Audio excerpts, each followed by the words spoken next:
ICT ঘুম commission এরা কাজ করে যাচ্ছে but at the same time আবার এরা কাজে বাধাও পাচ্ছে।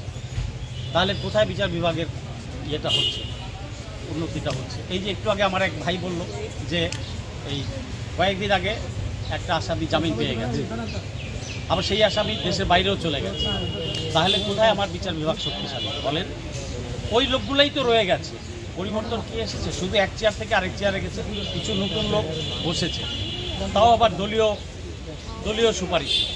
তাহলে আপনারা দল মতে ঊর্ধ্বে উঠে দেশের জন্য বৃহত্তর স্বার্থে কাজ করে যদি এই দেশ টিকাতে চান, দেশকে যদি এই স্বাধীনতাকে যদি রক্ষা করতে চান, তাহলে সবাইকে আমি বলবো, সবাইকে, আমরা সবাই এক জাতি, কেউ কারো শত্রু না, আমরা সবাই ভাই ভাই।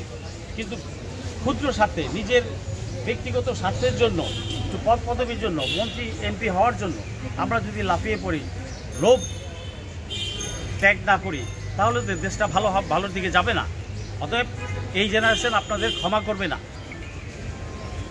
সবাইকে, যারা বয়স্ক আছেন, আমি সাধারণত অন্যান্য বক্তৃতায় বুড়া খাটাস বলি, আজকে বললাম না, শ্রদ্ধার সাথে বললাম যে আপনারা বয়স্করা যারা যেখানে আছেন তারা ছাত্রদের সাথে মিশে যান। এই জুলাই আন্দোলনকারীরা, ছাত্র জনতা কি দাবি ছিল, কি পরিবর্তনের আশা করেছিল, তারা কেন এটা হয়েছিল, সেই লক্ষ্যে কতটুকু কাজ হয়েছে? কাজ কি হয়েছে? যত সামান্য কাজ হয়েছে, হয়তো একবারে যে হয়নি সেটা আমি বলবো না, বাট যা হয়েছে তা কিঞ্চিত। অতএব কাজ অনেক বাকি আছে। এই অন্তর্বর্তীকালীন সরকারকে সময় দিতে হবে আরেকটু, এবং অন্তর্বর্তী সরকারকে আরও শক্তিশালী হতে হবে। লেসপেন্সারদেরকে যারা বাধা দিচ্ছে, বিভিন্ন সেক্টর থেকে কাজ আগাচ্ছে না, তাদেরকে বিদায় দেন, গোল্ডেন হ্যান্ডশেক দেন। আর যাদেরকে আইনের আওতায় আনা দরকার, তাদেরকে অবশ্যই আইনের আওতায় আনা।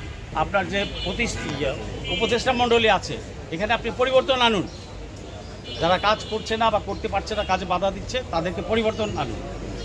হ্যাঁ, এটা আমাদের কাম্য। আমরা চাই এটা, যে এই সরকার আরও শক্তিশালী হোক এবং দেশটা আরও ভালোভাবে গড়ে উঠুক। গড়ে ওঠার আগেই আবার হুড়মুড় করে পড়েছেন গদিতে বসার জন্য, এটা ছাত্র জনতা চায় না, এই দেশবাসী চায় না, কেউ চায় না। দলীয় কোনো কর্মী, অন্ধকর্মী হয়তো বলতে পারে নির্বাচন, বাট কালকে সে বুঝতে পারছে না যে কালকে আবার সে ক্ষতিগ্রস্ত হবে। অতএব সময় দিতে হবে। আরেকটা বিষয় হচ্ছে, আপনি চেয়ার পরিবর্তনের কথা বলছিলেন, তো আমরা দেখছি যে যে সকল কর্মকর্তা আছে তারা বিভিন্ন সময় তাদের যখন দুর্নীতি প্রমাণিত হচ্ছে, তাদেরকে এক স্থান থেকে অন্য স্থানে হস্তান্তর করা হচ্ছে। তাহলে দেশটা পরিবর্তন হচ্ছে কোথায়? মানে আপনাদের দাবিগুলা তাহলে মূল্যায়ন করা হচ্ছে কোথায়? আপনার প্রশ্নের মধ্যেই আপনার উত্তর রয়ে গেছে। ওরা শুধুমাত্র পরিবর্তন বলতে বুঝিয়েছে বা চোখে আঙ্গুল দিয়ে দেখাচ্ছে যে আমি তো বদলি করেছি।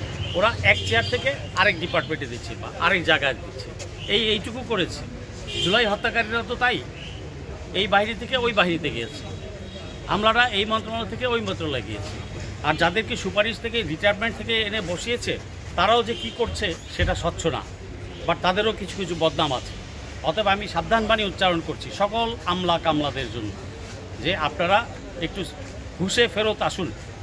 এই ধরনের কাজ করে পার পাবেন না, টুকরো হয়তো সময়ের ব্যাপার, বাট পার পাবেন না, এটা নিশ্চিত থাকুন। অতএব সাবধান হয়ে যান, আর ওই ফ্যাসিস্ট আচরণ বন্ধ করুন। ধন্যবাদ সবাই। সর্বশেষ